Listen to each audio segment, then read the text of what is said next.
Aleluia.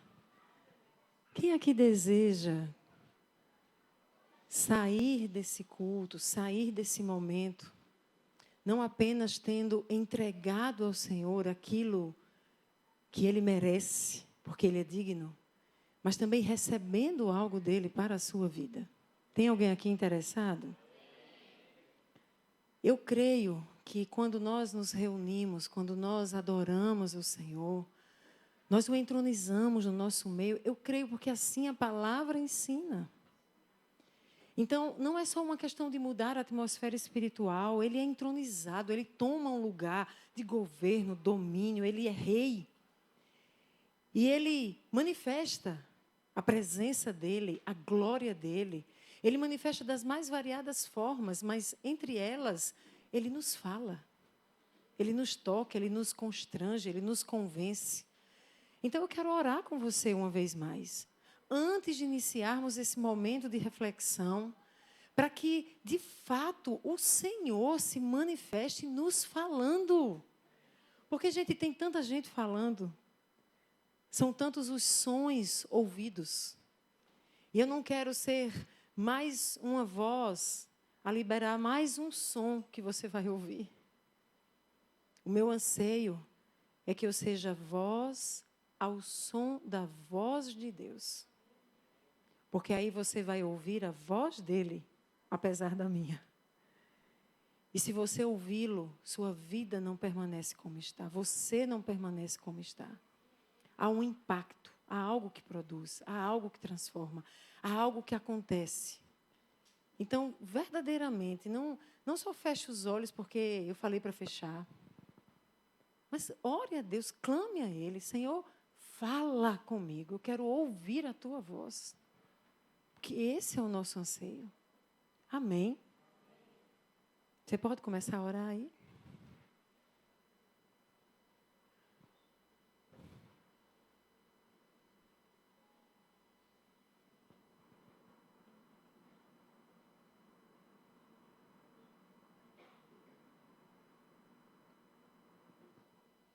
Ó Deus, nós entregamos a Ti o louvor e a adoração que Te são devidas. Nós tributamos a Ti a glória devida ao Teu nome. Mas nessa hora nós precisamos ouvir a Tua voz. Nós precisamos ser ministrados a partir da Tua palavra, que é a verdade. E nós Te clamamos, Senhor, que os nossos ouvidos espirituais estejam abertos e atentos à Tua voz. E que o que será semeado não se perca, mas encontre em nós um solo fértil, onde pode brotar, florescer e frutificar a 100 por 1. Que esse solo seja a nossa mente atenta ao que Tu tens para nós. Nós repreendemos toda e qualquer tentativa do maligno, que é ladrão, de roubar o que semearemos nessa noite. Nós resistimos a todas as mentiras do diabo, que é pai da mentira. E nós Te clamamos, sê Tu mesmo, Senhor, muro de fogo à nossa volta. Nos cerca, nos protege e nos livra de todo o mal. Em nome de Jesus. Amém e amém. Então, gente, a gente está fazendo uma série em que nós temos, primeiro, a meu ver, é uma série importantíssima, onde nós estamos trabalhando um fundamento essencial da cultura do reino, mas não apenas da cultura do reino, como um fundamento essencial do próprio Evangelho. Esse fundamento é a verdade. Nós já temos visto, e eu trabalhei com vocês em todo esse tempo, não, mas nesses dias, que a verdade, o conceito de verdade, ele é indissociável da própria pessoa de Jesus Cristo, que é a verdade. Ele é indissociável da missão que Jesus Cristo recebe do Pai e que realiza cabalmente. O conceito de verdade. Nós vimos aqui nesses dias que existem aqueles que são da verdade e por isso ouvem a voz de Jesus, e por isso ouvem os ensinamentos de Jesus. Mas nós também vimos que existem aqueles que não são da verdade. E eles não apenas não são, como eles se movem para impedir que a verdade seja declarada e recebida. Nós vimos nesses dias que há por trás desses que não são da verdade o próprio diabo, o pai da mentira, o seu pai, a quem eles desejam obedecer e fazer o que lhe é agradável. Nós vimos que o diabo ele se move para impedir que a verdade seja entregue, porque à medida que conhecemos a verdade, nós somos libertos. Conhecereis a verdade e a verdade vos libertará. Nós vimos que aqueles que conhecem a verdade, e somente aqueles que conhecem a verdade, podem ser libertos e assim acessar a vida, a própria vida de Deus. Ou seja, os que não acessam a verdade, eles continuam aprisionados na mentira. E assim a morte dominará as suas vidas. Como a verdade é importante. Nesse sentido, as narrativas mentirosas, elas acabam sendo, sim, objeto da nossa missão. Narrativas de engano, elas são alvo da missão dos filhos da verdade, que são também conhecidos como filhos de Deus, filhos da luz, discípulos de Cristo. Ou seja, narrativas mentirosas são alvo da missão da igreja. Nós vimos no último domingo, a partir dessa compreensão, o que é uma narrativa e por que ela é tão poderosa. Então, nós vimos que a narrativa, em linhas gerais, é como você narra, como você conta algo, uma história, um acontecimento, algo que como você viveu, seja isso real ou imaginário. Nós vimos que as narrativas, elas transmitem conhecimento, valores, propósito, inspiração, elas criam novas perspectivas, elas abrem mentes e corações, elas ajudam e influenciam você na sua definição do que é prioridade na sua vida. As narrativas são tão poderosas que elas dão vida a questões fundamentais e elas acabam estabelecendo pautas pessoais, mas também sociais e comunitárias. Eu usei uma frase do autor de uma reportagem, domingo passado, que diz, no final, é tudo sobre contar histórias. Aquelas histórias que contamos para nós mesmos ou as histórias que contamos para os outros. No fim, resumindo tudo, ele coloca como a vida sendo essa narrativa. Como você conta a história para você mesmo, do que lhe acontece, das suas experiências, daquilo que você acredita, como também para os outros. Uau! Quanto poder nas narrativas. A questão, gente, é que hoje nós estamos lidando com perigosíssimas narrativas. E essas narrativas perigosas, elas têm um fim último, que é o impedimento da proclamação da verdade. É o impedimento da proclamação do Evangelho, que é o Evangelho do Reino de Deus, que tem como princípio básico a verdade, é a proclamação sobre aquele que vem e que é a verdade e que destrói as obras do que é mentiroso para te dar vida e vida em abundância. O perigo das narrativas é que elas têm um fim último, não apenas de impedir a proclamação do Evangelho da verdade, como de impedir que os discípulos do rei, que aqueles que entendem a missão de ser cooperadores da verdade, sejam calados, paralisados, aprisionados e, por que não, mortos.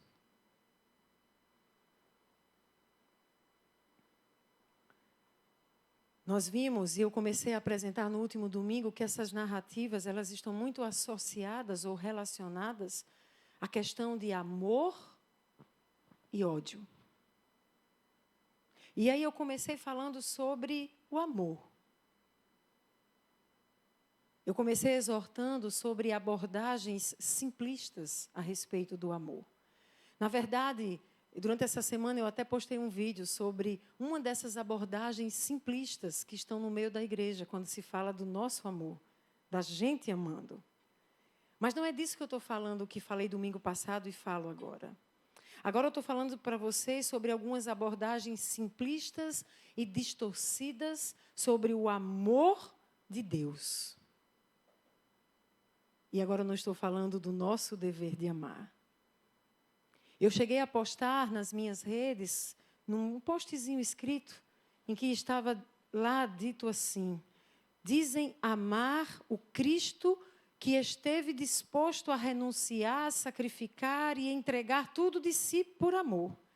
Mas não amam a Cristo a ponto de renunciarem, sacrificarem e entregarem de si por amor a Ele. É um discurso que infiltrou no meio da igreja, em que eu falo do Jesus que ama, e eu falei aqui de uma narrativa que alguns caíram nela.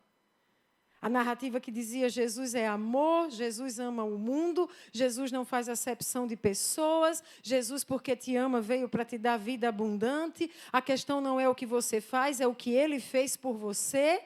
E do ponto de vista da salvação está tudo correto, só que aí a narrativa, ela é poderosa, gente, porque ela mistura algumas declarações que são verídicas, que são genuínas, com algumas declarações que são equivocadas, distorcidas, e ela coloca essas declarações distorcidas e equivocadas no meio das declarações que são verdadeiras, e você descuidadamente lê e diz: está certo, quando não está.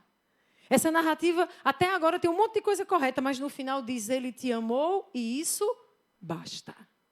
E aí eu discorri com vocês e trabalhei no domingo passado a questão do ensino do próprio Jesus Cristo, que vai dizer: eu vou falar de amor para você e eu vou falar do amor do meu Pai, mas o amor do meu Pai está relacionado ao seu amor por mim, e o seu amor por mim está relacionado com o fato de você obedecer ao que eu digo ou não. Assim eu vou saber se você me ama ou não. Oi, amor e obediência, amor e atos de obediência, amor e ouvir e obedecer. Amor é além de simplesmente dizer amar.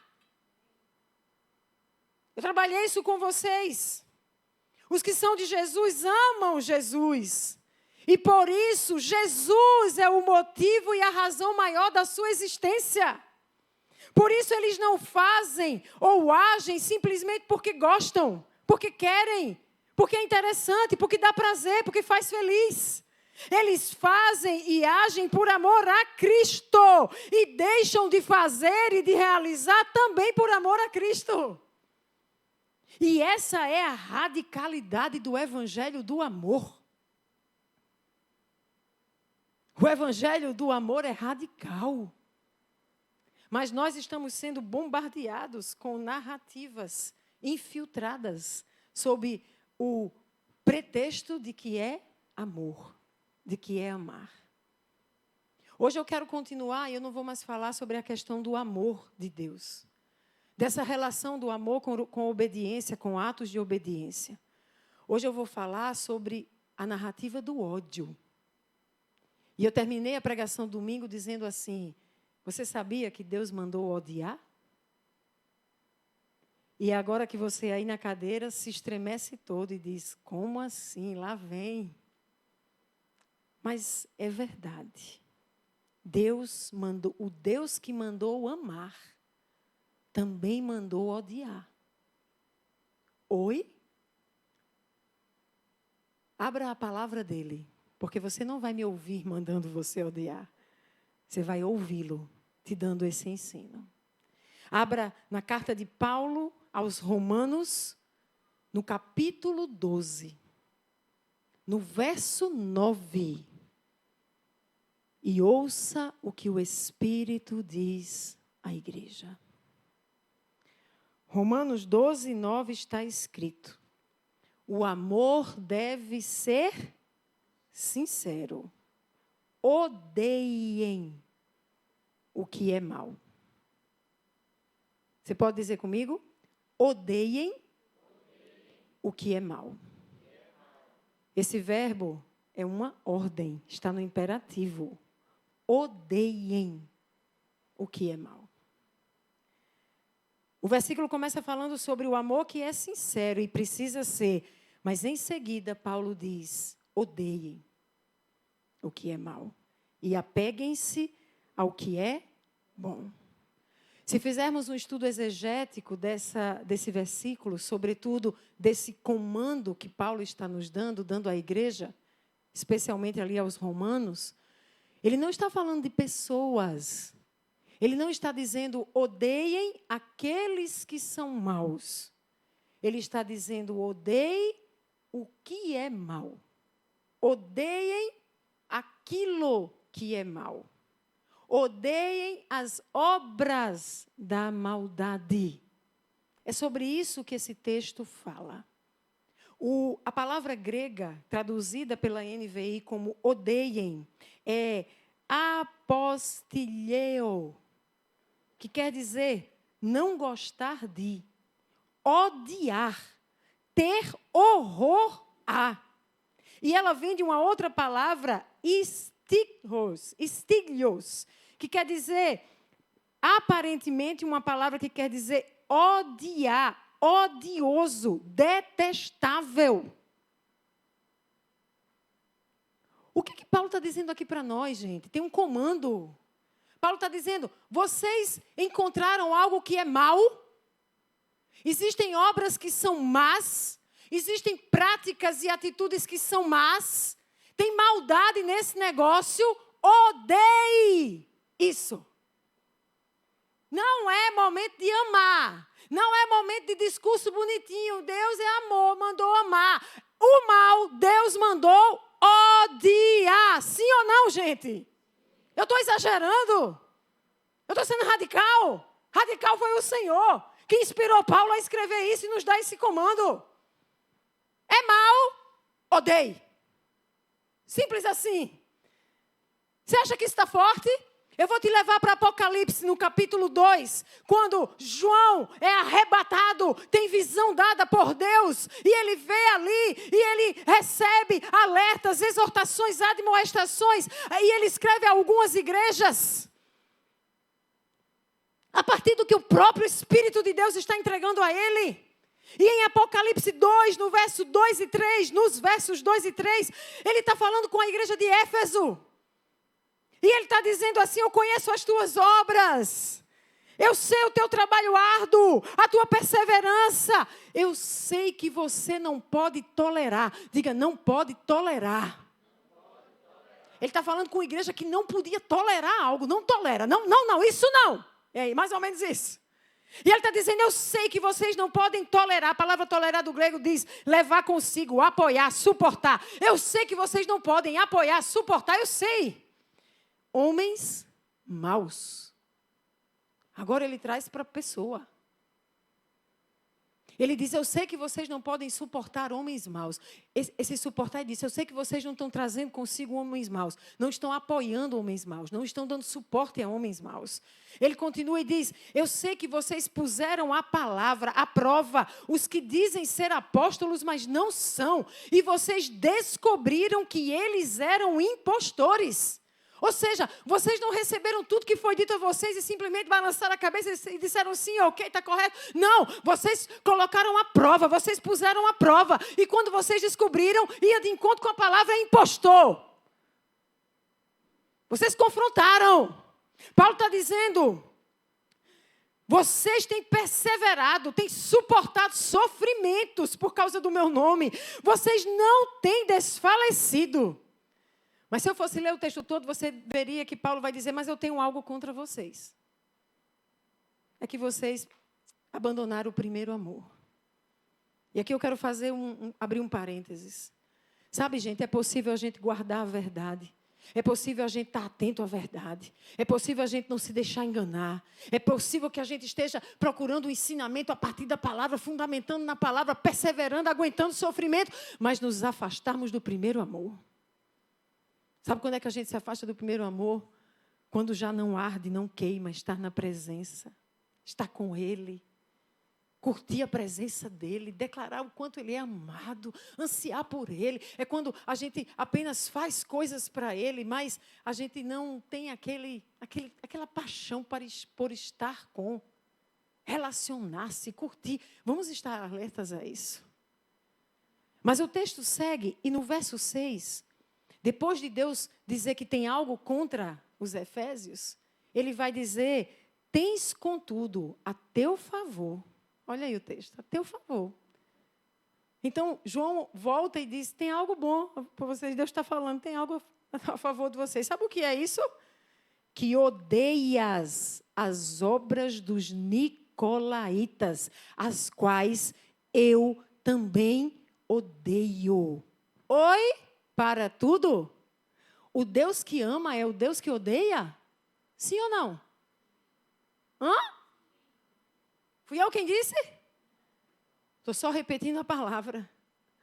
Deus está movendo João, o apóstolo João, na ilha de Pátimos, para dizer, escreve as minhas igrejas que estão nascendo, tem coisa que precisa consertar, tem coisa boa, tem coisa errada. Olha vocês aí de Éfeso, muito bem, estou vendo vocês não estão engolindo qualquer coisa que dizem para vocês estão confrontando aquilo que é errado, vocês descobriram quem é impostor no meio de vocês não deram suporte a homens maus, muito bem, vocês estão perseverando, vocês estão sofrendo. Aí Deus diz assim, e eu tenho algo mais a favor de vocês.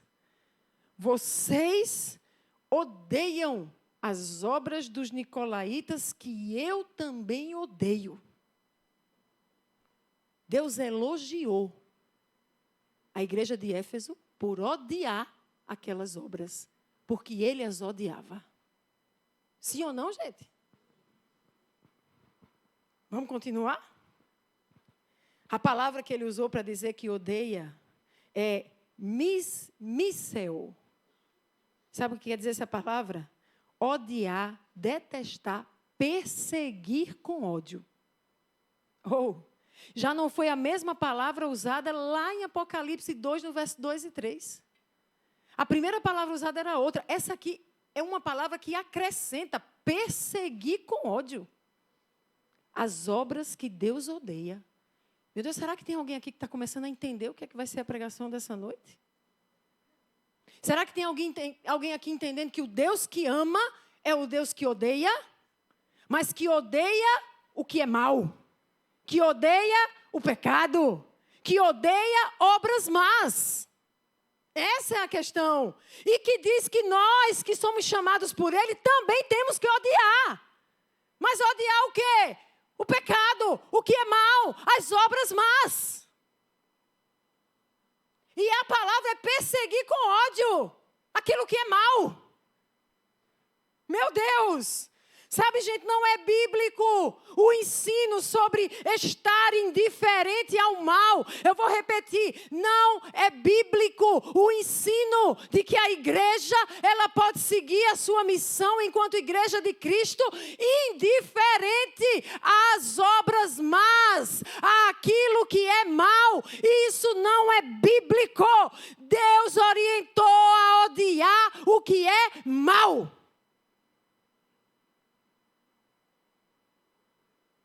Se você é um discípulo de Cristo, você não pode ficar indiferente ao mal. Não dá para ser discípulo de Cristo e ficar indiferente às obras más. Muito menos dá para concordar com elas ou conciliar com aquilo que é mal. Existe um texto, eu vou ler para você, do pastor Niemöller, sei lá como é que diz, que é um nome alemão. Ele foi simpatizante do nazismo, no começo do nazismo. Hitler conseguiu enganar muitas pessoas. E ele era um pastor. Ele foi simpatizante do nazismo no começo, mas depois, quando ele entendeu o que de fato era o nazismo, para além das narrativas de engano de Hitler, ele então se tornou um adversário radical, ferrenho. E ele se tornou um adversário tal que ele foi parar num campo de concentração. E ele nem era judeu. Mas ele foi parar num campo de concentração. Sabe o que ele disse? Aspas. Um dia vieram e levaram o meu vizinho que era judeu. Como eu não sou judeu, não me incomodei. No dia seguinte vieram e levaram o meu outro vizinho, que era comunista. Como não sou comunista, não me incomodei. No terceiro dia vieram e levaram o meu vizinho católico. Como eu não sou católico, não me incomodei. No quarto dia vieram e me levaram. E já não havia mais ninguém para reclamar. A tradução não é bem essa, é para resistir, para dizer não. Isso não pode ser feito. Sabe por quê isso aconteceu? Porque esse é um daqueles exemplos quando o cristão é indiferente ao mal à sua volta. Ele acha que pode continuar indo para a igreja, participando de cultos, falando só das coisas de Deus, como se a vida não tivesse a ver com Deus. Como se o todo da vida não tivesse a ver com Deus. E como não é com ele diretamente, ele segue indiferente. Quem assim vive não entendeu o seu chamado como discípulo de Cristo. Porque Cristo veio para revelar a verdade e nos mandou como agentes da verdade. E nesse envio está o comando para odiar o que é mal. As obras más. Opor-se a elas, resisti-las, denunciá-las.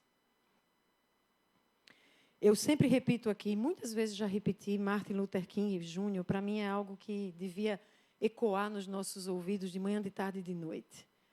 Quando Martin Luther King diz, o que me preocupa não é o grito dos maus, mas é o silêncio dos bons.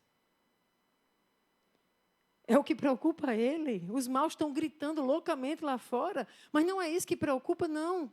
É quando os bons estão calados, omissos, passivos, indiferentes, vivendo suas vidas porque não mexeu com eles ainda. Quando os bons se tornam indiferentes, essa é uma frase de Diomário Nóbrega para você.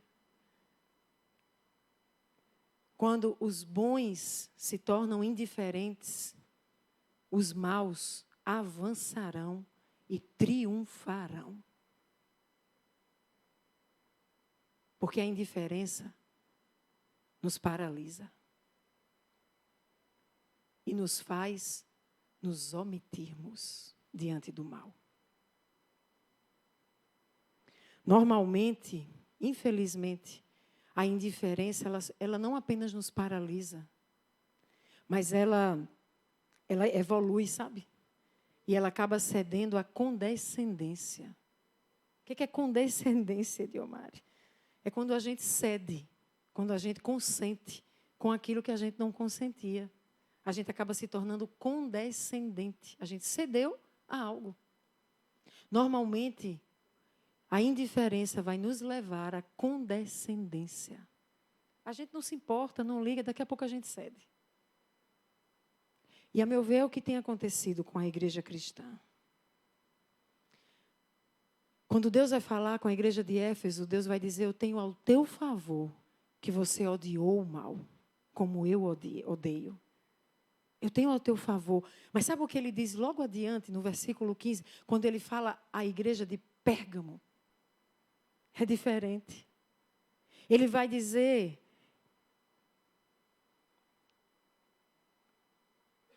alguns da igreja de Pérgamo se apegaram aos ensinos dos nicolaítas. Vê se vocês estão comigo. Quando o Senhor fala com o apóstolo João, e quando ele elogia João e diz que tem a favor de João o fato de que a favor da igreja de Éfeso, o fato de que eles odiaram as obras dos nicolaítas. Deus está parabenizando. Vocês odiaram as obras dos nicolaítas como eu odeio. Mas quando ele fala com a igreja de Pérgamo, ele está dizendo o que tem contra eles. Não é mais a favor, é contra. E aí ele vai dizer, vocês se apegaram ao ensino dos nicolaítas.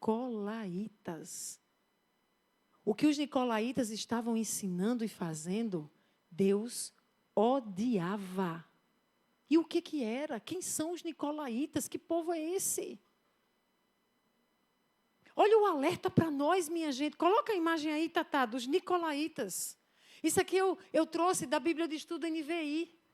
Para você não achar que sou eu que estou inventando para você. Nicolaítas, seita herética, inserida na igreja. Diga comigo, inserida. Dentro, no meio, fazia parte de quê? Da igreja. Nicolaítas era o povo que estava lá no mundo, longe da igreja. Nicolaítas eram os ímpios. Nicolaítas eram os descrentes. Nicolaítas eram aqueles que estavam na igreja. Era uma seita herética inserida na igreja que havia desenvolvido um sistema de transigência com a sociedade pagã. Que negócio é esse de transigência? Transigência quer dizer conciliação, contemporização. É quando você flexibiliza para acomodar, pacificar e ficar tudo em paz com uma determinada, para chegar a um acordo.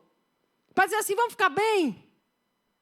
Os nicolaítas eram uma seita inserida na igreja que havia desenvolvido um sistema de transigência, de tipo, vamos ficar bem, vamos conciliar, vamos fazer um acordo aqui com o que o mundo está ensinando, com o que os pagãos ensinam e fazem. Vamos ficar tudo bem, em paz, contemporiza esse negócio.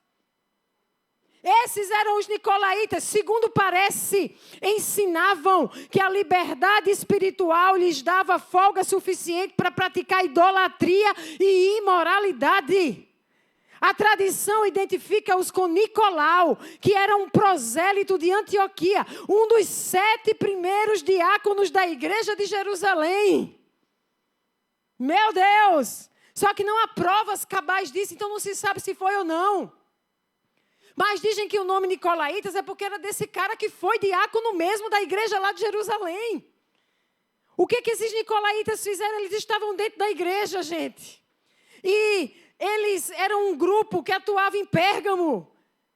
E se você ler Apocalipse, a carta Pérgamo, vai ver lá que Deus está dizendo que eles sustentavam os ensinos de Balaão. E alguns de Tiatira eram seguidores de Jezabel.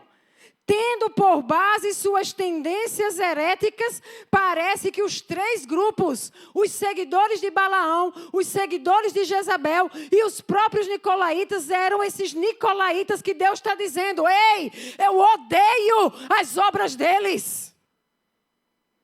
Mas esses caras estavam dentro da igreja, ensinando.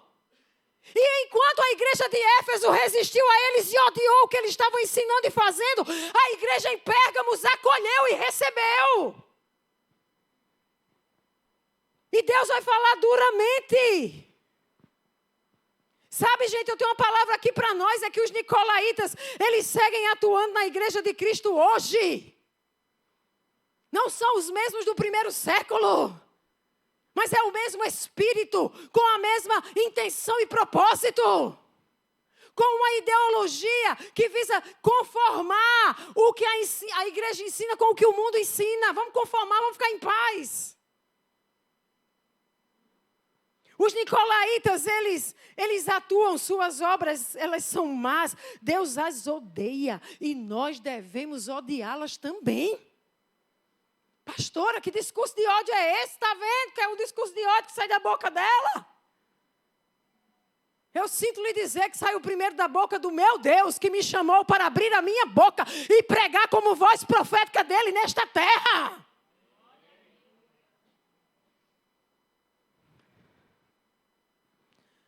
As obras dos nicolaítas estavam associadas à idolatria e à imoralidade. E aqui eu vou ler para vocês um outro estudinho, porque hoje eu quero falar de outras pessoas, de outras cabeças pensantes. Aspas, quando eu disser aspas, é porque eu estou dizendo o que alguém disse. Olha o que esse teólogo vai falar. É por isso que os nicolaítas aparecem na literatura cristã da época dos pais da igreja, como sendo pessoas amantes do prazer. Diga, amantes do prazer. Se os nicolaítas eram amantes do prazer, quais eram as obras que vocês acham que eles faziam? Eram obras que estavam relacionadas ao seu prazer. Essas obras eram amadas por Deus? Essas obras eram odiadas. Fique atento. Eles eram caluniadores, corruptores, viviam uma vida devassa.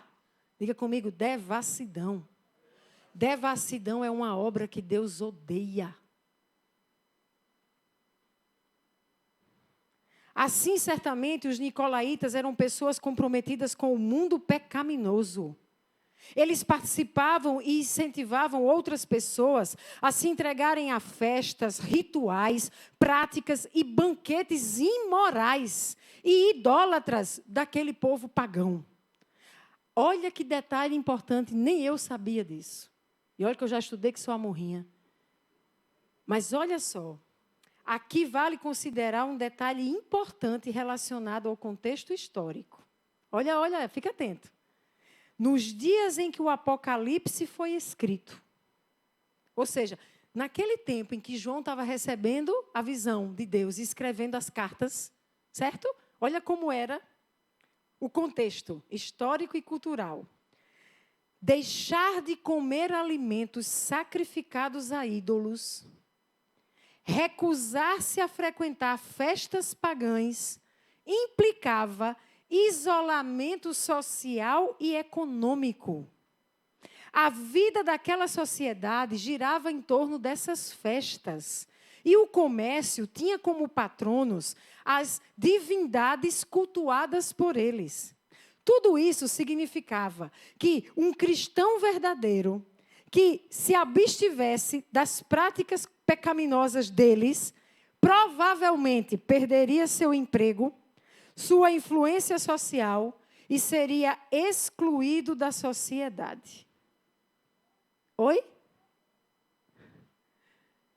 Significa o seguinte, gente, que João está escrevendo a carta para a igreja de Pérgamo, para a igreja de Éfeso, para Tiatira, e está dizendo assim, olha, as práticas dos nicolaítas, Deus odeia. Só que as práticas envolviam coisas que quem não fosse lá participar podia perder o emprego. E aí eu vejo um povo que está se relacionando com nicolaítas e fica caladinho em todo o tempo por medo de perder o emprego. Por medo de ser colocado para fora do grupo de amigos. Porque se discordar do que os amigos estão dizendo, não vai ser bem-vindo ou bem-quisto. Por medo de não ficar bem na fita. Por medo de ser caluniado, acusado falsamente. Por medo de ser preso.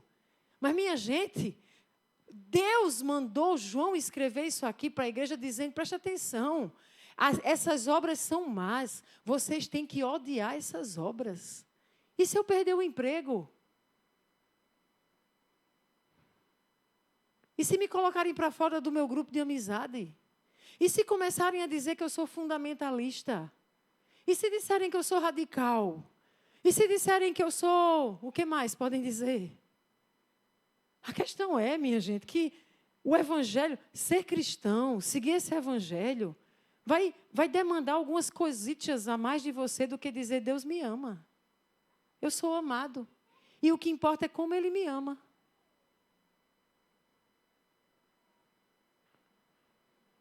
Eu acho que o que eu prego aqui desse púlpito deve ser tão indigesto que eu não consigo imaginar a gente enchendo aquele prédio novo. Porque num mundo em que as pessoas querem ter o seu ego afagado, Num tempo em que as pessoas querem ouvir Jesus te ama, vai dar tudo certo, fica bem. Ele não quer que nada ruim aconteça. O plano dele é te dar um futuro, fazer prosperar. Usa a palavra, mas usem narrativas equivocadas, distorcidas. Quem quer pagar preço para ser cristão? Jesus já pagou o preço. Que preço o quê? Para de falar nisso, pastora. Eu quero viver minha vida como eu vivo. Eu quero viver julgando o que me dá prazer ou não dá.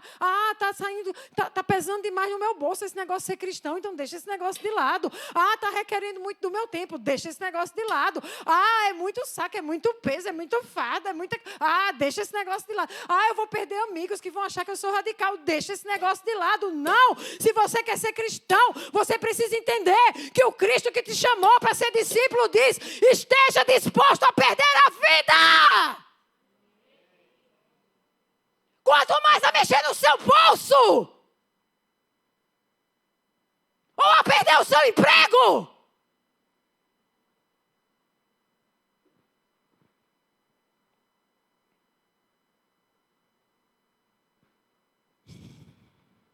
Os nicolaítas procuravam contornar o ensino do evangelho.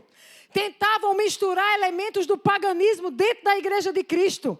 Acreditavam poder justificar suas práticas pecaminosas. E diziam, vamos ter paz com todos. Porque Jesus ensinou, na medida do possível, tenham paz.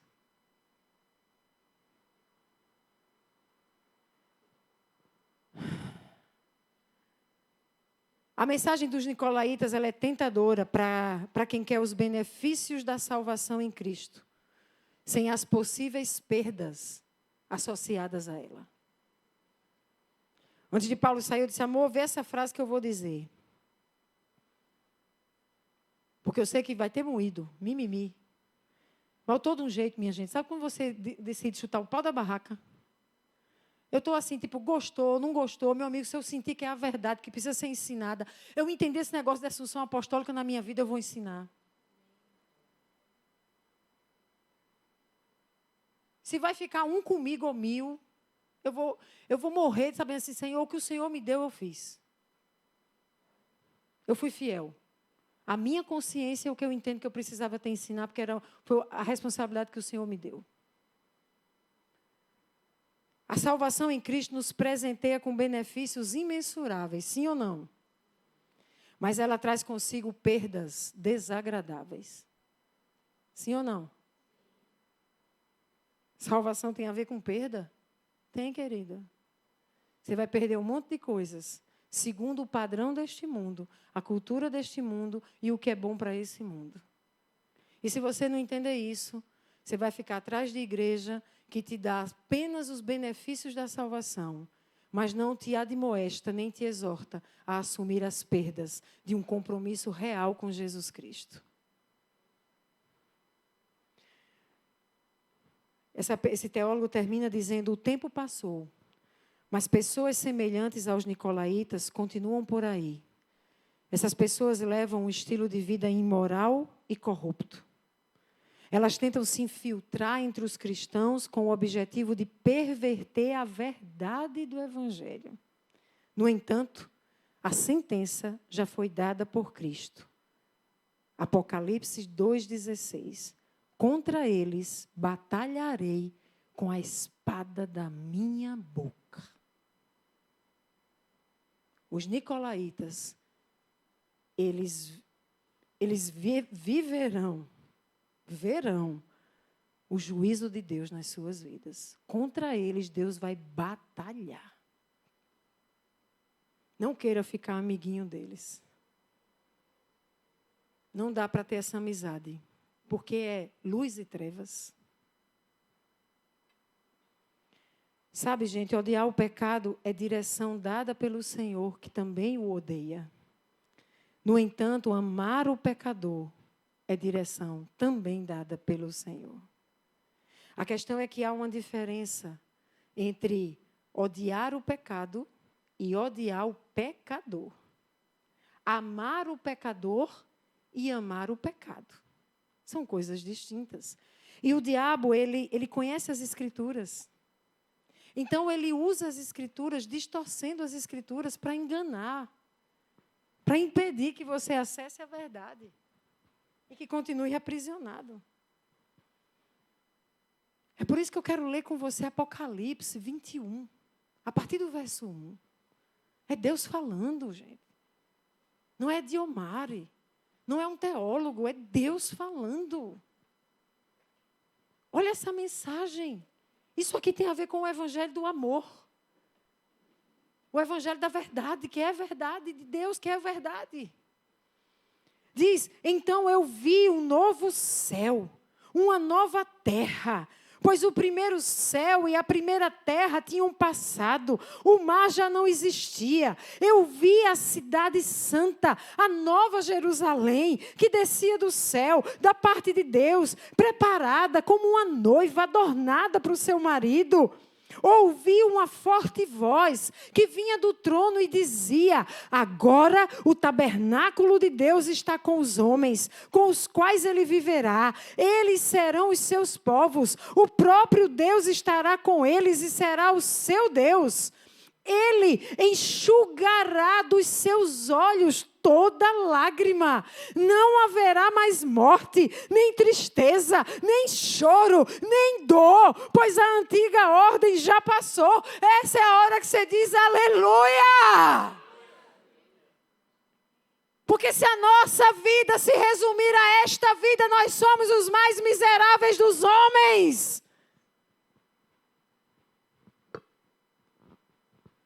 Quando eu cheguei aqui, o intercessor me deu a palavra, Deus me deu a palavra esperança.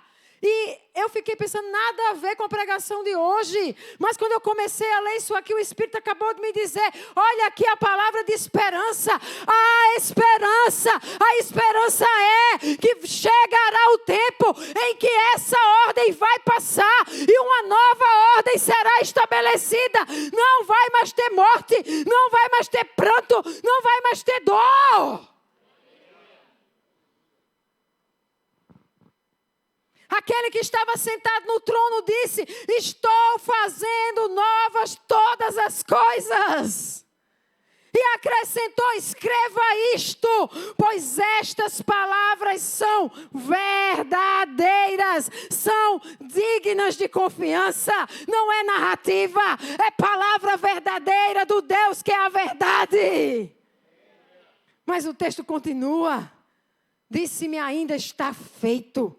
Eu sou o alfa e o ômega, o princípio e o fim. A quem tiver sede eu vou dar de beber gratuitamente da fonte da água da vida. O vencedor vai herdar tudo isso. Eu serei seu Deus, ele será meu filho. Mas, porém, contudo, todavia, os covardes, os incrédulos, os depravados, os assassinos, os que cometem imoralidade sexual, os que praticam feitiçaria, os idólatras e todos os mentirosos, o lugar deles será no lago de fogo que arde com enxofre. Esta é a segunda morte. Fechando a palavra de esperança. Tem uma palavra falando de uma morte, a segunda, que é pior do que a primeira, é eterna. Num lugar de choro, de dor, de profundo sofrimento. Como ouvir essa mensagem e não se importar com os que vão ser lançados nesse lago de fogo para a segunda morte que vai ser eterna?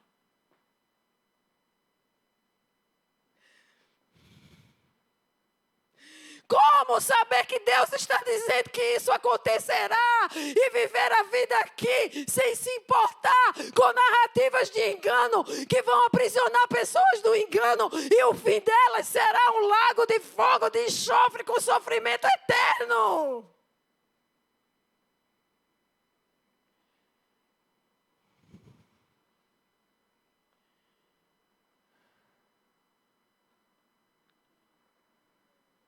Eu vou além. Como ouvir essa mensagem e achar que dá para se acovardar?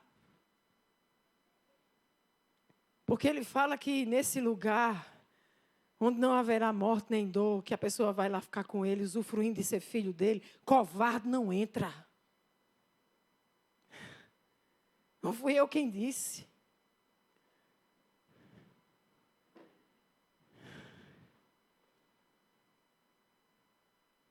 Como se acovardar, meu irmão?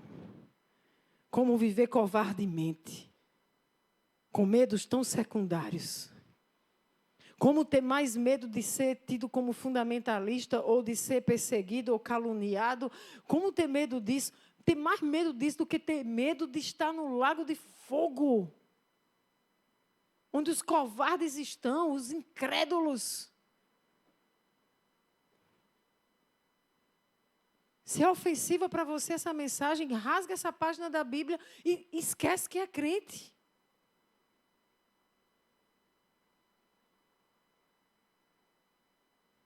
Assume logo que é do grupo dos nicolaítas.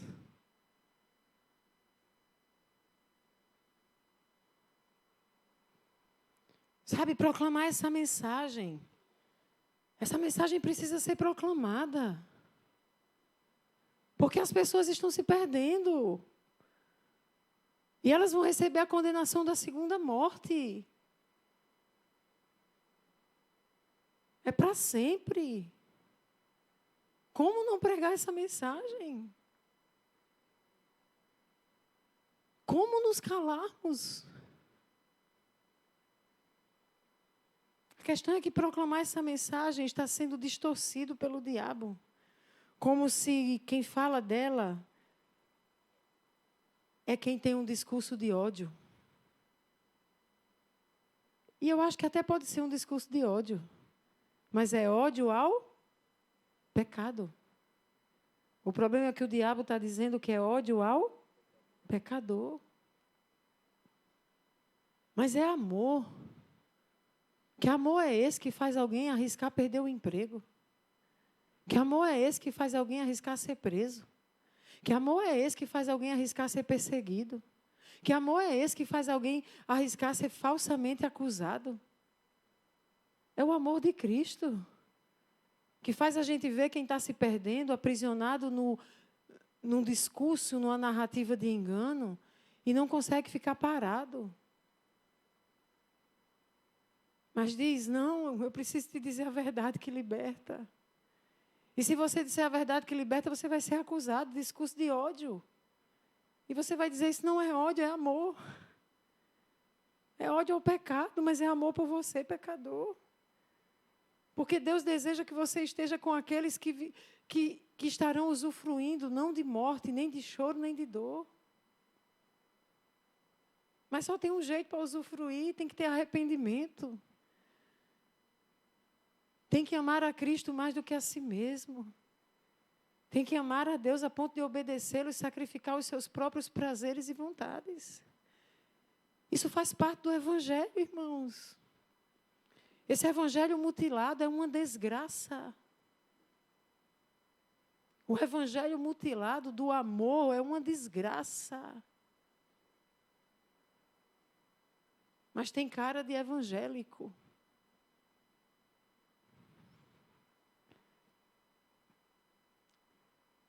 Mas eu quero perguntar para a igreja. Hoje foi tão difícil preparar essa pregação. Eu senti uma resistência. Uma resistência. Eu tive que pedir ajuda aos universitários. Não, aos intercessores. Ao corpo profético. Era uma resistência no mundo espiritual. E eu não duvido que essas cadeiras vazias são resultado de resistência do inimigo para as pessoas não ouvirem. Porque a pregação de hoje, ela levanta uma questão. O que faremos? O que faremos? A gente vai seguir indiferente? A gente vai seguir se acovardando? Como a gente vai seguir daqui para frente? É com o evangelho mutilado? para atrair um monte de gente, para a gente contar e ver, opa, tem 50, opa, agora tem 60, yes, deu 100, não cabe mais, agora tem 500. Quando eu vou para casa, eu passo por um lugar ali que se diz igreja, que não tem lugar para caber de gente. São mais de 1.500 cadeiras e o povo fica de pé. Com o evangelho do Deus te fará vencedor e vitorioso. Com a palavra profética do vem para Jesus e suas contas serão pagas. A causa na justiça vai ser resolvida. Seus problemas acabaram-se.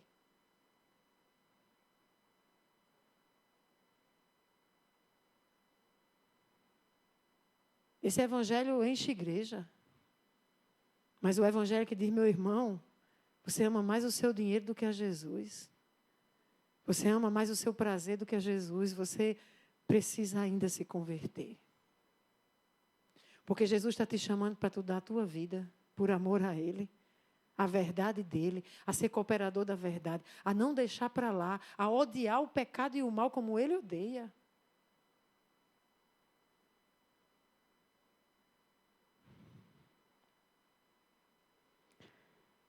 Eu termino com algo que aconteceu ontem, me emocionou muito.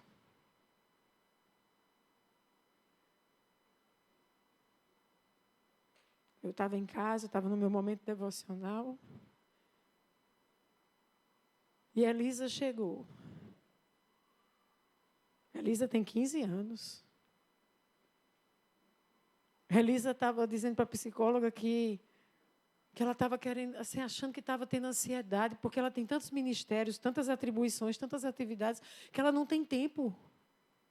15 anos. O drama dela com a psicóloga é porque ela está num drama, eu não tenho tempo. Assim, eu tenho tantas coisas, eu tenho tantas demandas.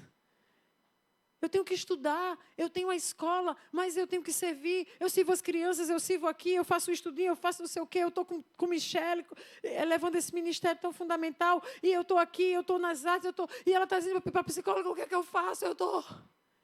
E ela vem falar comigo, eu disse, calma, filha, vamos ver o que faz aqui, não faz aqui.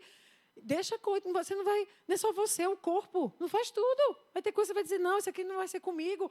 E estou tentando conscientizar ela, mas sem também dizer, não, viva para você. Não, minha filha, é isso mesmo, a gente está se gastando para Cristo. Nossa vida, para mim, viver é Cristo, morrer é lucro. Minha vida é para Cristo, é para Cristo. Mas não é só a minha, porque eu tenho um chamado, não. Tem que ser a nossa, gente. Esse é o chamado de Jesus. Quanto mais Jesus for impresso em nós e o caráter dele, mais a gente vai viver essa vida. É menos de mim e mais dele. É para Cristo, é morrer, é lucro.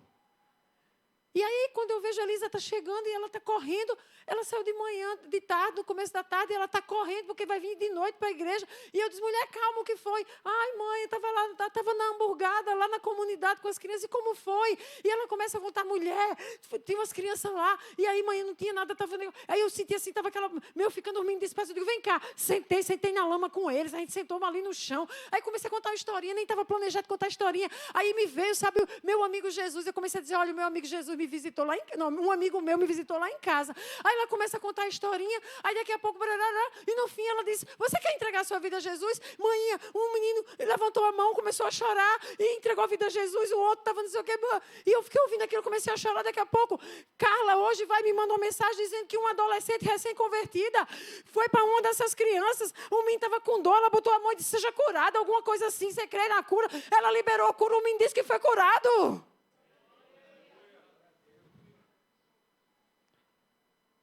Quantos adolescentes estavam lá? 4?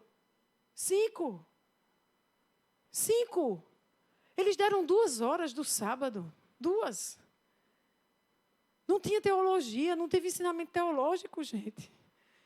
Mas eles sentaram lá com aquelas crianças, poxa, para falar da verdade que liberta.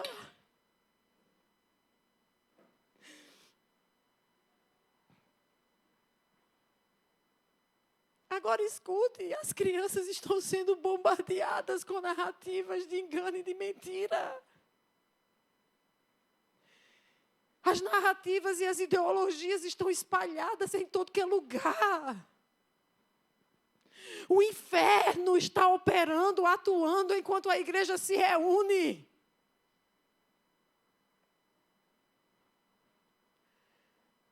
Há alguns dias foi aprovada a lei do homeschooling. Alguém aqui se importou com isso? Alguém aqui sabe o que é isso? Alguém aqui se interessa com isso, pelo amor de Deus? Porque sabe o que eu noto? É que se eu fizer postagem do sapato, do penteado, da gaveta da maquiagem, do suco que bebeu, da viagem que viajou, eu não sei quantas visualizações e interações e ganhões. Mas quando eu coloco uma postagem sobre homeschooling, não vem um comentário sequer. Eu acho que é a parte que o povo pula. Que chato, isso é chato. Sabe o que está acontecendo no Brasil hoje? Há alguns anos, quando Deus me mandou fazer o caminho certo, as devocionais para criança, é porque eu estava no meu banheiro chorando, porque uma determinada mulher ia assumir a presidência do nosso país com um partido que tem uma ideologia maligna sobre a questão do apoio à ideologia de gênero, que desconstrói o ensinamento fundamental de que somos homem ou mulher criados à imagem de Deus.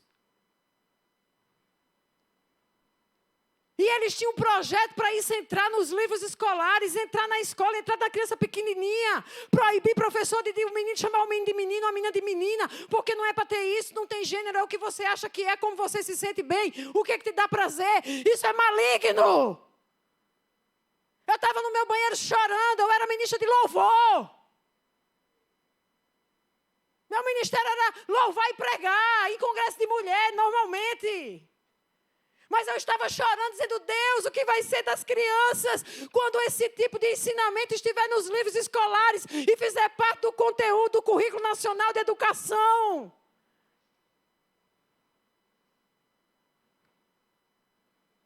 Quando Deus me disse o que é que você está fazendo, dentro do que eu podia, eu comecei a fazer videozinho com a Elisa para formar a cosmovisão cristã. Foi quando eu comecei a ficar atenta que eles queriam aprovar leis que iam obrigar todas as escolas a entrarem no ensino que ia ser orientado pelo Conselho Nacional de Educação como lei de diretriz e base do Currículo Nacional de Educação. E escolas confessionais não podiam ensinar diferente. Alguém está entendendo aqui o que é isso? Escolas cristãs não poderiam ensinar as crianças princípios e valores cristãos, se não tivesse dentro do que era currículo, vindo lá do MEC, com uma galera à frente que não crê em Deus e que é a favor de uma ideologia maligna. E aí começou o movimento homeschooling. Homeschooling é pais que querem ensinar os seus filhos em casa, porque não confiam no ensinamento que a escola está dando. Vocês acreditam que eles queriam aprovar uma lei proibindo homeschooling no Brasil? Isso foi matéria no STF. Quem da igreja está se importando com isso? Há alguns dias foi aprovada a lei que autorizou homeschooling no Brasil. É uma vitória para pais cristãos. Aí, essa semana, a minha irmã está num grupo de WhatsApp da minha família. Alguns parentes mais distantes. Ouça esse testemunho. Ela mandou uma mensagem para mim. Tu viu essa mensagem do nosso tio? E ela desesperada com a mensagem de um tio. Um tio que é candidato, é um político candidato por um partido de um candidato a presidente que nós temos aí, que é opositor ao presidente atual. Olha o que esse tio escreveu no grupo. Eu vou ler para vocês a mensagem printada do grupo de WhatsApp da minha família. Coloca a mensagem, Tatá. Ai, não dá para ler. Eu queria que vocês fossem lendo comigo. Tenta aumentar ela aí enquanto eu vou lendo, depois vocês chegam. Câmara dos Deputados. Deu? Olha lá, ó. Família, é um WhatsApp da família, eu risquei os nomes. Sobe um pouquinho, que eu pensei que eu tinha riscado tudo. Sobe aí. Família, a gente tem vários pedacinhos da família. Ô, papai. Vazou ali um pedacinho, ops. Mas, vamos lá. Câmara dos Deputados. Não por acaso, esse tipo de medida foi aprovada por um governo que tem a defesa da família como uma de suas principais peças de propaganda. Não qualquer família, obviamente. A família ideal do patriarcado. Fique ligada nessa expressão, faz parte de uma narrativa diabólica. Família ideal do patriarcado, a que busca reativar o pai perverso. Olha a construção da narrativa, pai perverso.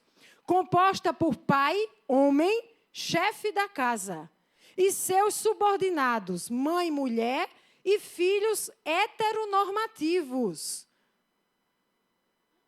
Ou seja, filhos que não são homossexuais, são héteros. Para o bolsonarismo, aqui eu não estou falando de Bolsonaro, gente, entenda, eu estou lendo a mensagem como ela chegou, tá?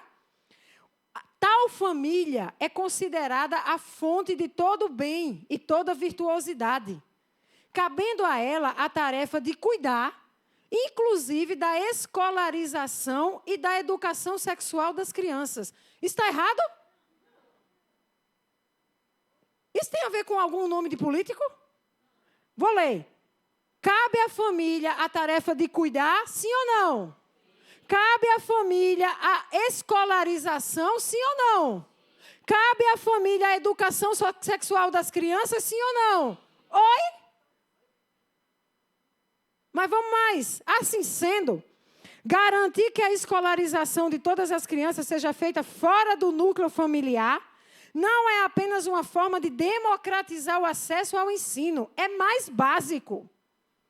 Essa pessoa está defendendo que garantir que a criança seja escolarizada fora da família é algo básico, essencial. É proteção elementar contra a tendência familiar perversa. Meu Deus, vou continuar. É civilizatório. É promotor de saúde mental, segurança para as nossas crianças. A interdição do incesto, agora vem o poder da narrativa. Gente, o poder da narrativa é quando eu coloco elementos corretos no meio de uma fala para passar uma mensagem errada. Aqui vai ter uma coisa certa. A interdição do incesto, lei que funda a civilização, diz basicamente o seguinte.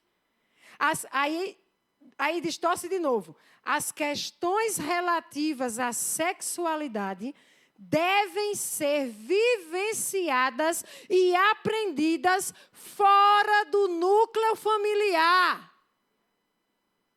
Alguém está entendendo isso aqui? Quem é que ensina sexualidade a seu filho? Não deve ser a família. Sexualidade deve ser ensinado fora de casa.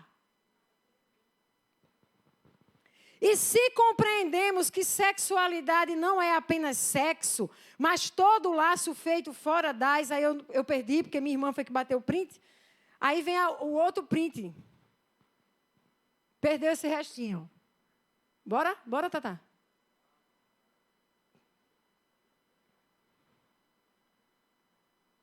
Eu vou fazendo aqui para não perder o fio da meada.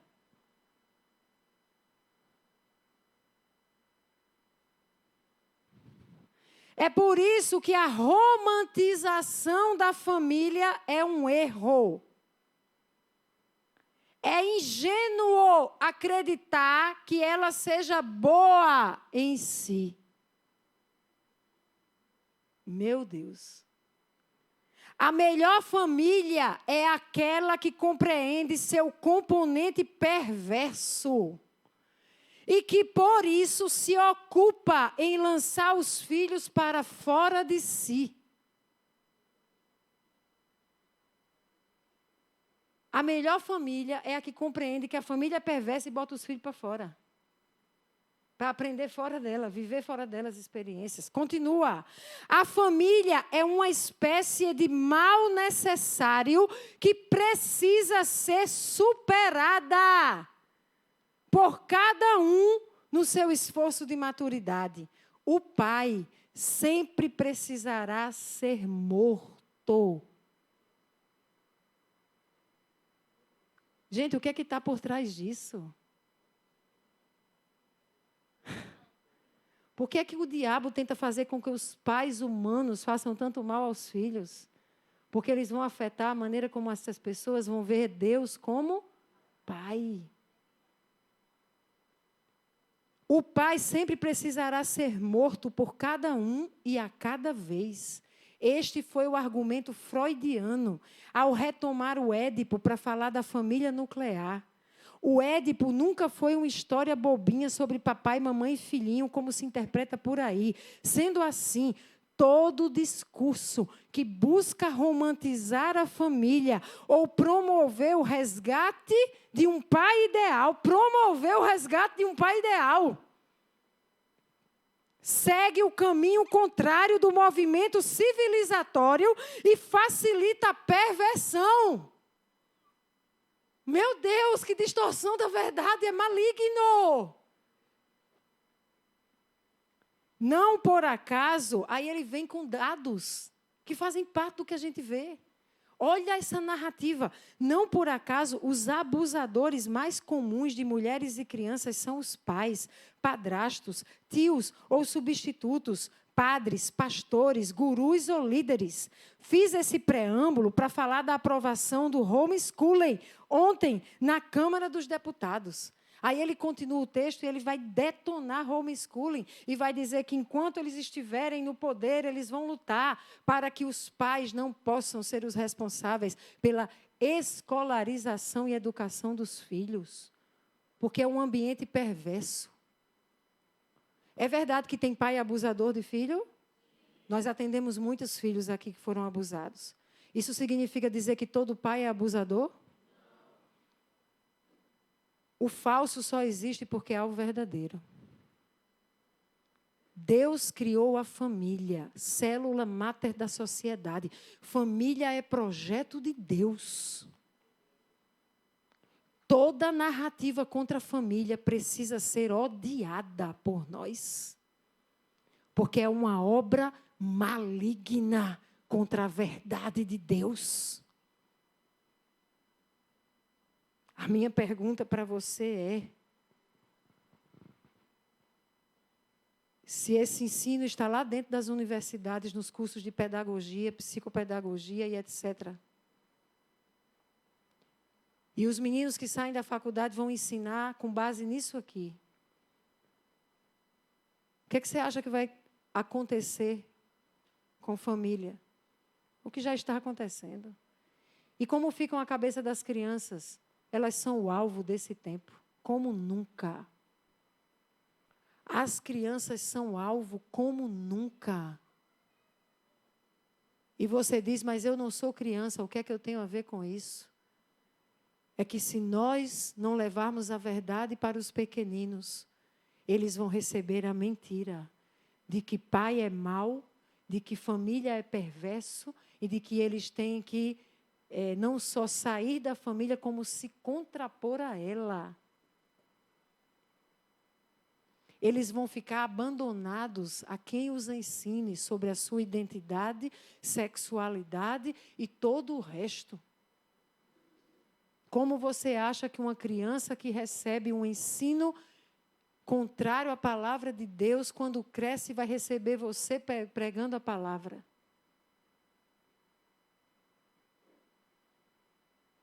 Tem um filme que todos deviam assistir, do Nicolas Cage, acho que é dele. Falando sobre pedras preciosas, tráfico humano, drogas. Filme antigo. Se alguém lembrar o nome, bota lá no WhatsApp da comunidade. Na África, acho que é Senhor das Armas. Os meninos são sequestrados pelos contrabandistas. E eles são ensinados a odiar os pais. E um pai de uma criança não desiste do seu filhinho que foi sequestrado. Ele vai fazer de tudo para recuperar o filho. Mas quando ele encontra o filho vai apontar uma arma para ele. E o olhar do menino é de ódio daquele pai. Porque ele foi ensinado para matar aquele pai que devia ser odiado. Sabe por que ele não mata? E aí já foi o spoiler do filme. Mas vale a pena assistir. Sabe por que ele não mata? Porque havia um amor filos, que eu falei no meu vídeo. Aquele pai teve uma relação com aquele filho, que promoveu um amor filos nele, havia uma afetividade. Não foi amor ágape, o menino nunca nem ouviu falar de Cristo, não recebeu nada de Jesus. Mas ele teve acesso a algumas memórias do pai brincando com ele, abraçando ele, fazendo coisas boas. E aquilo ali foi poderoso para quebrar o ódio que foi implantado com narrativas mentirosas. E ele não mata o filho. Ou melhor, o filho não mata o pai. Eu quero perguntar, eu passei em Femojo, eu passei bastante. Eu quero perguntar a vocês. E é esse, não é esse não, é esse aqui. Diamante de Sangue, é com Leonardo DiCaprio. Assistam, é com Leonardo DiCaprio. É porque também envolve, com ele não é armas, ele é pedras preciosas, eu acho, né?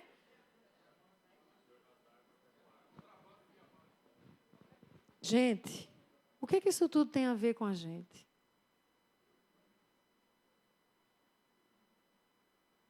O que a gente vai fazer? Qual é a nossa meta? É encher as cadeiras brancas? Qual é a nossa meta? É encher o novo templo? De quê? De nicolaítas?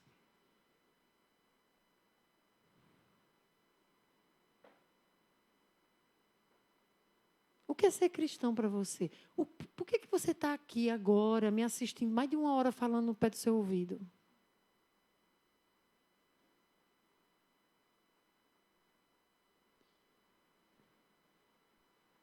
Quando a Elisa terminou de me falar, eu chorei tanto, foi um choro tão inexplicável. Porque eu fiquei pensando assim, meu Deus, quantas pessoas da Zoe passaram o sábado em casa sem fazer nada? E escuta, eu não estou falando aqui dos que já fazem muito. Porque, infelizmente, como sempre foi, você tem um grupo menor que é o que faz muito. Que está sobrecarregado, que quer um dia para descansar e dizer, me esquece, não chama nem meu nome, não lembra que eu existo. E está em ordem, está ok, meu irmão, está ok, eu entendo. Mas tem uma galera que só vem no domingo sentar para receber alguma coisa e ainda vai julgar se foi bom ou não o que recebeu. Poxa, velho, não é isso o chamado da gente ser igreja.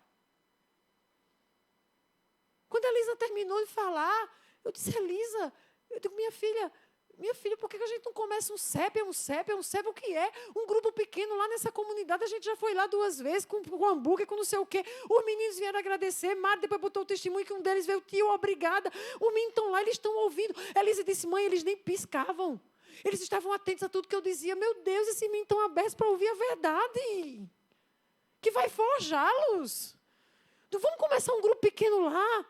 E a Elisa já foi dizendo, vamos, eu vou. Eu disse, você não estava aí se acabando, que tem muita coisa. Tem que ter mais gente, minha filha, sai disso. Tem mais gente, vamos ver. Eu vou movimentar, mandei mensagem para Vitinho. Vitinho, não termine o culto sem chamar. Por favor, fala da ação. Chama ele lá na frente, pergunta quem vai se voluntariar. Vitinho mandou para mim 4 nomes, 5, não sei. 6 nomes. Digo, 6 nomes, a gente já consegue fazer uma dupla, já vai ter 3 semanas com gente lá. Mas não é possível imaginar que a gente consiga uma dupla que vá uma vez no mês.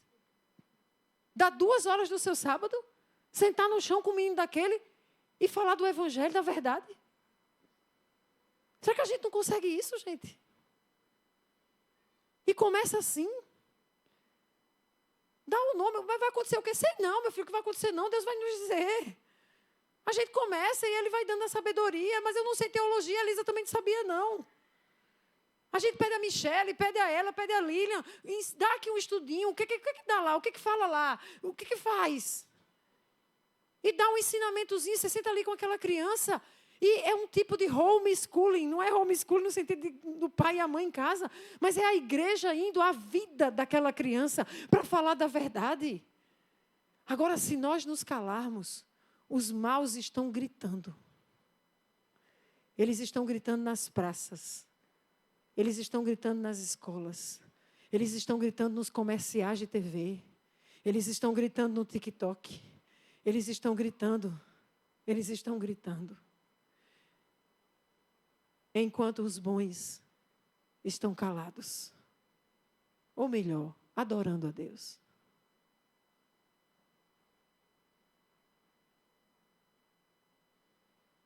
Eu vim aqui nessa noite para pedir ajuda desta comunidade. Há tanto para fazer. Não vamos nos mover com estupidez e insensatez, gente.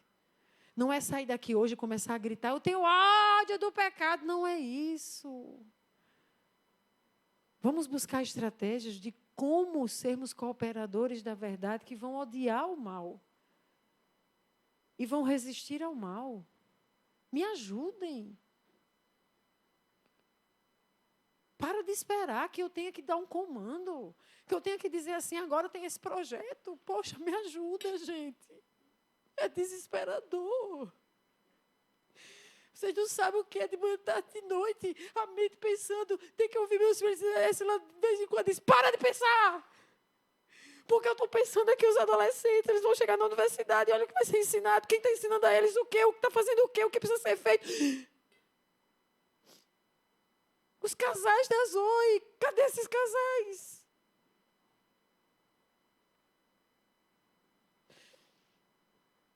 Cadê os homens e mulheres?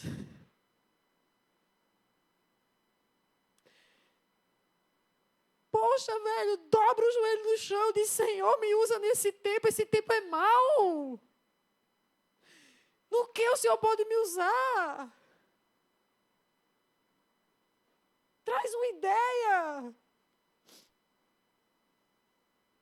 Traz uma ideia com o que você tem.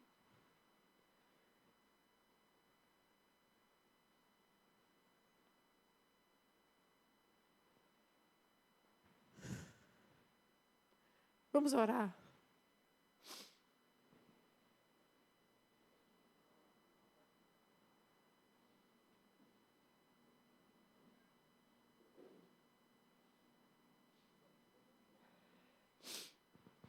Eu estou podendo falar dessa ação de hamburgada porque um irmão do nosso meio sabe fazer hambúrguer. Tem 2, né? E um deles disse assim, eu vou fazer hambúrguer lá na comunidade.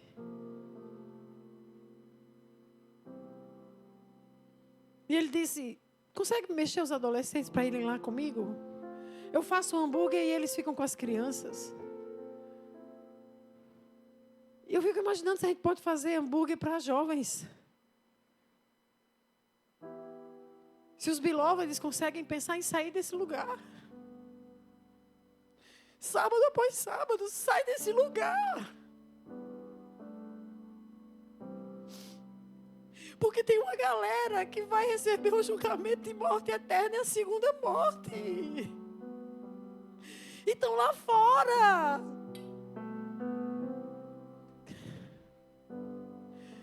Para de preocupar só com o culto de sábado. Vai fazer alguma coisa lá fora, velho. A gente fez uma peça tremenda no acampamento de carnaval. Cadê essa peça? Se eu não disser, gente, vamos para a Praça do Caju, fazer a peça na Praça do Caju, ninguém se move para fazer. Poxa! A gente está num bairro que tem 2 parques Paraíba da Pílula. O parque com anfiteatro, com uma coisa da Pílula. Não chega um para dizer, Edi, eu estou com a ideia. A gente vai fazer a peça lá no Parque Paraíba no sábado. Eu já passei lá, já observei o terreno, já espiei a terra. Tem tal horário que a gente faz e o povo vai ouvir. Edi, eu moro no Valparaíso. Olha o tamanho disso aqui, é um trem, minha gente. É um trem. Quando eu olho, eu vejo um monte de, como é que chama? De vagão. Cheio de gente. O que é que pode ser feito? Mas se eu não apresentar, não vai ter nada. Se eu não disser, olha, mestral, faz isso. Evangelístico, faz isso. Pastoral, faz isso. Não vai acontecer.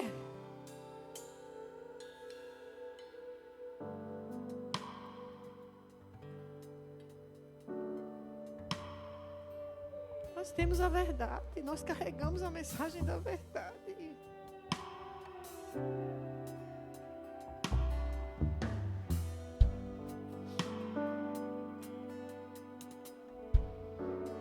vou chamar aqui à frente Elisa.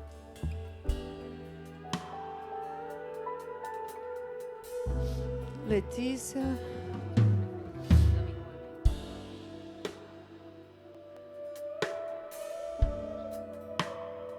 Micael. Ju. Vem aqui na frente. Paulinho, venha também. Você não foi dessa vez, mas você tem ido em todas. Com sua mãe, eu sei que ela não pôde dessa vez, mas eu sei que o coração dela arde.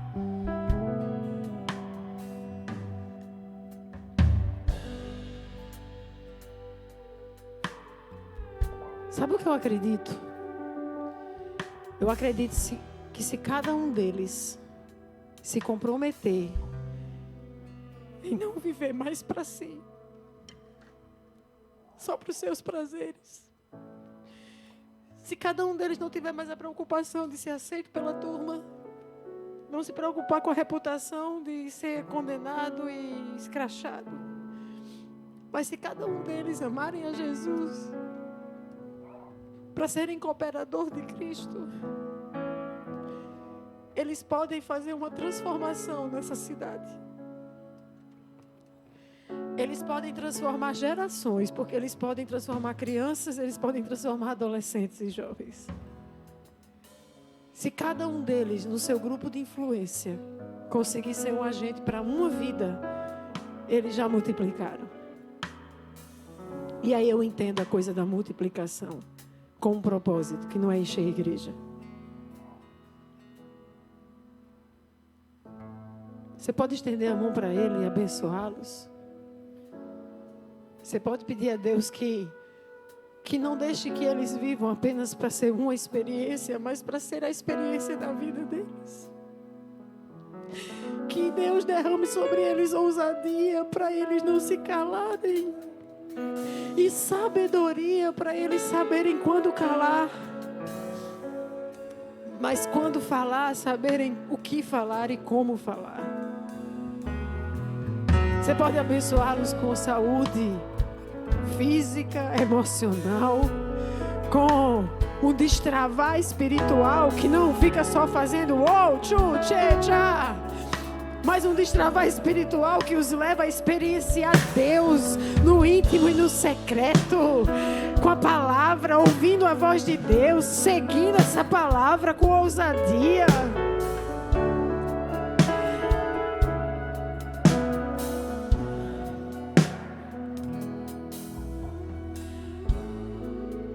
Você pode abençoá-los com a ousadia para curar enfermos, como Ju, repito, recém-convertida, teve a coragem de liberar a cura, orar por cura.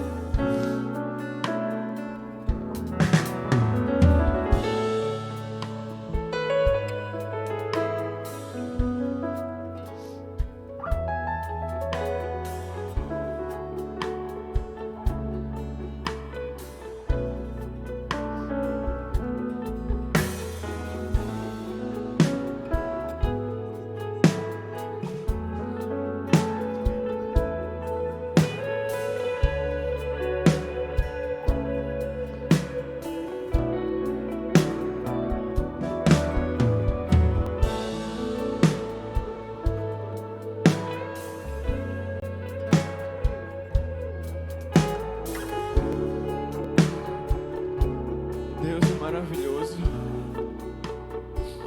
Deus, Tu és grande, Senhor, insondável, Senhor, Tuas maravilhas sobre nós, Pai.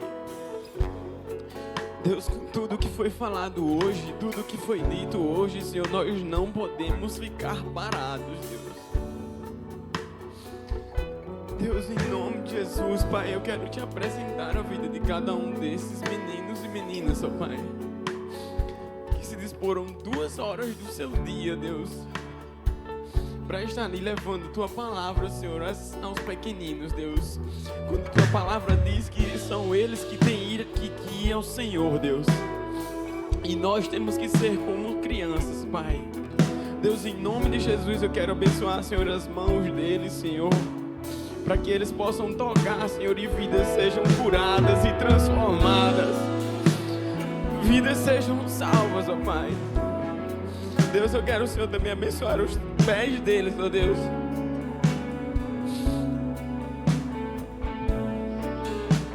Para que eles possam estar dispostos a proclamar o Evangelho da paz, Senhor. Deus, eu quero também abençoar a vida por inteiro, Pai. Para que eles possam, Senhor Deus, viver integramente, Senhor, na Tua presença, Pai. Deus, nós fazemos parte, Senhor, do Teu corpo, da Tua família, Senhor. A minha oração neste momento, ó Deus, é que o Senhor nos ajude a ajudá-los, Pai.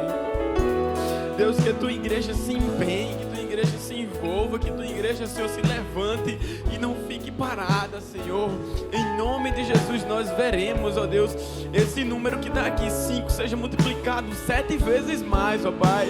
Seja 7 vezes mais, Senhor, nos 4 cantos, Senhor, dessa cidade, onde o Senhor mandar, Senhor.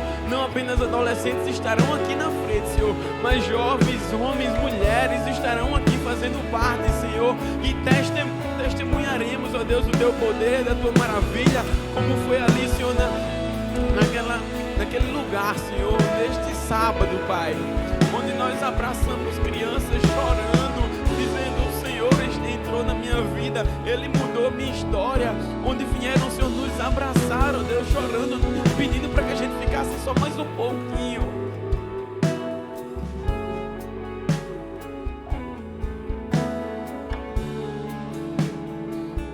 Que esse sentimento seja compartilhado, Senhor, e que na próxima vez iremos 7 vezes 5.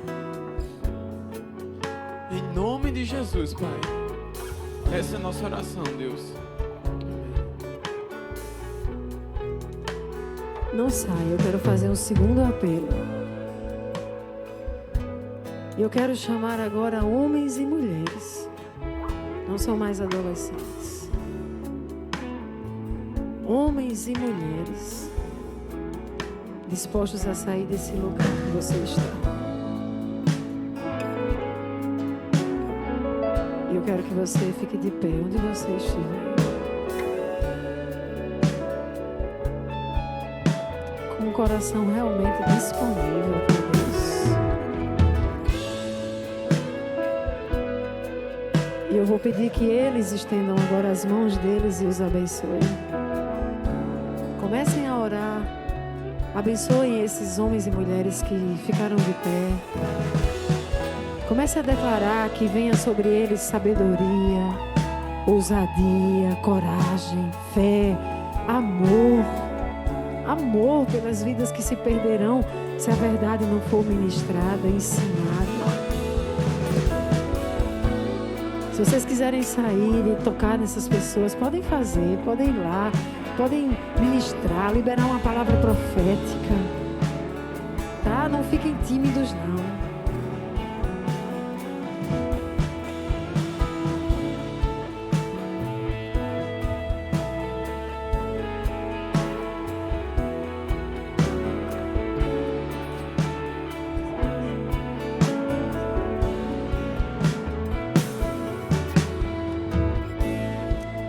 Pai, obrigada por essa palavra. Obrigada, Senhor, por esse chamado que já é nosso. Pai, como homens e mulheres posicionados naquilo que o Senhor já nos comissionou, para que saiamos a anunciar as boas novas. Pai, nessa noite, eu oro. Oh, Deus. Colocando esses homens e mulheres, Senhor, que estão dispostos e que às vezes não sabem como fazer, mas o Senhor é o Deus que capacita quando a gente diz sim, eis-me aqui. Pai, aqui está o eis-me aqui da tua igreja. Homens e mulheres que talvez até hoje não sabiam como fazer, mas o Senhor tem dito que vai ensiná-los. O Senhor tem treinado. O Senhor tem levantado voz profética neste lugar. O Senhor tem levantado voz mestral, apostólica e pastoral nesse lugar. Oh, Pai, nós te agradecemos porque a verdade tem sido pregada. Pai, Pai, obrigada, porque a verdade ela liberta. E até aquelas pessoas que estão aqui, que ainda não compreendem, mas a tua compreensão, a tua revelação irá visitá-los essa semana. Pai, vai trazer a fé que obedece, porque não é somente sobre fé, mas é uma fé que obedece sem questionar. Pai, eu oro nessa noite para que possamos avançar no lugar de deixar de lado as desculpas, de deixar de lado, Senhor, muitas vezes as coisas que nos atrapalham e que nos impedem de avançar. Pai, eu oro colocando diante de Ti homens e mulheres que se levantaram aqui e que não sabem como dar o seu tempo. Pai, mas o Teu Espírito Santo me ministra, basta apenas que você se disponibilize, porque eu vou fazer através de você, porque eu tenho feito em você neste lugar, diz o Senhor, e agora eu quero fazer através de você, porque não dá mais tempo. Pai, aqui há homens e mulheres que têm muitas lutas, que têm muitas dificuldades, mas as lutas e as dificuldades não podem mais nos parar. As lutas e as dificuldades e o eu tem que ficar de lado.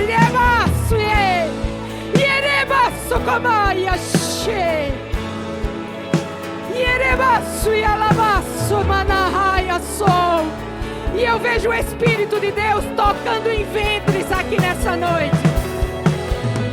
Ventres curados, sarados, ventres espirituais. Eu vejo eu vejo o que era e eu venho perguntando ao Espírito Santo o que é isso. E o Senhor disse: são crianças que estavam sendo formadas. E o Espírito de Deus fala sobre ministérios que estavam sendo abortados, mortos. Mas nessa noite o Senhor toca no teu ventre. E nessa noite o Espírito de Deus cura, sara, restaura o teu ventre. E você vai produzir. Porque o Senhor te chama como chamou Abraão e Sara. E ventres que eram inférteis estão se tornando férteis nessa noite. O Senhor está levantando pais e mães de nações.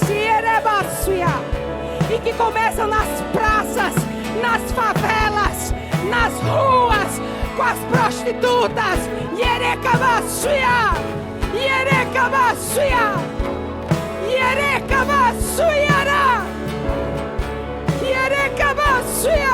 Mas o Senhor também está levantando. E o Senhor também quer falar com mulheres que estão de pés e diz assim: eu não consigo ir lá. E o Senhor diz assim: você está sendo chamada para gerar isso em oração. Você está sendo chamada como atalaia. Você vai ficar sobre os muros enquanto o exército avança. Você vai ficar tocando a trombeta.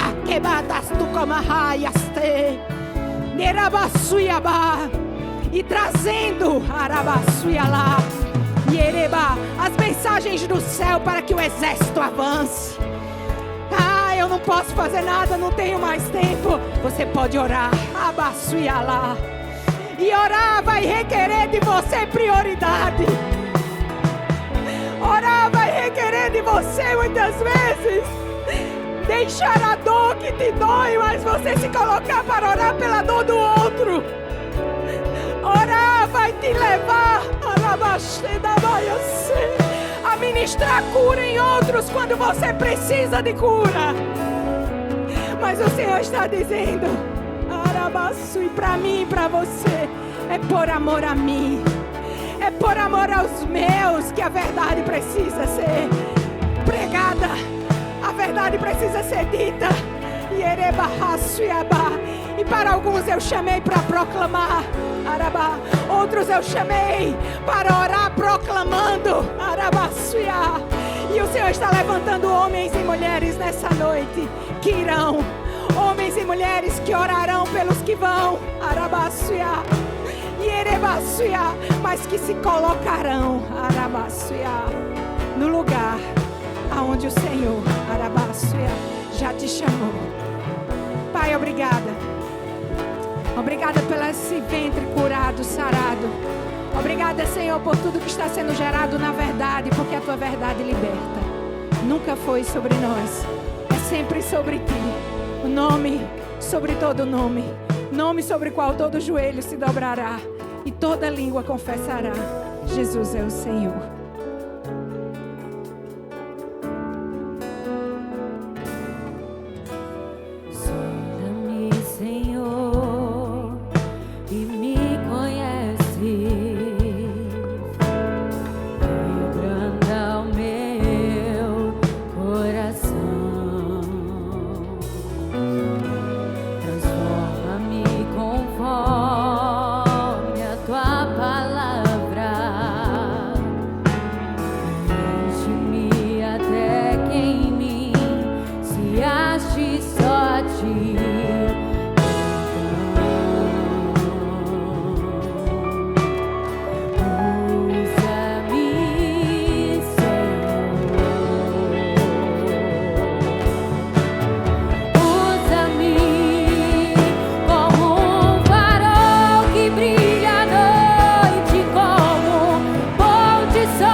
somos um centro apostólico e uma característica do apostólico é enviar.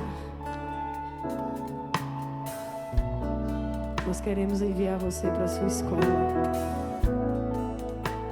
como um cooperador da verdade. Lá na sua escola, Não seja mais um agente secreto. Nem seja indiferente ao que está acontecendo lá no meio da galera. Nós queremos enviar você para a sua faculdade. Nós queremos enviar você para o seu ambiente de trabalho. Nós queremos enviar você para as redes sociais. O Senhor está esperando que você só diga: eis-me aqui.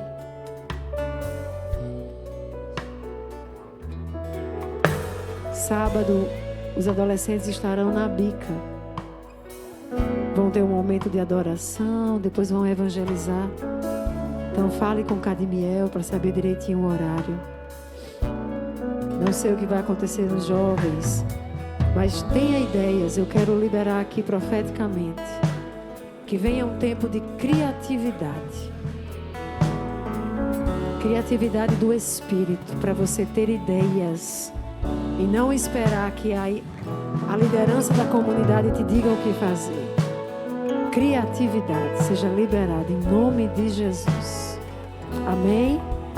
Que a graça do nosso Senhor e Salvador Jesus Cristo, que o amor do Pai e que as doces consolações do seu Santo Espírito sejam sobre mim e sobre você, hoje e para sempre.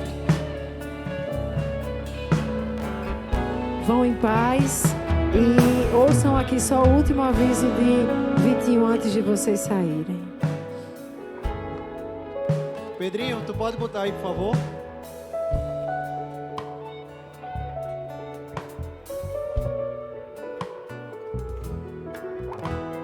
Gente, dia 22 a 24 de julho, sexta, sábado e domingo, estaremos fazendo um evento evangelístico. Então, é um evento onde iremos chamar pessoas que não são cristãs, pessoas que estão desviadas, pessoas que estão amarradas a narrativas de mentira, que afastaram ou que às vezes impedem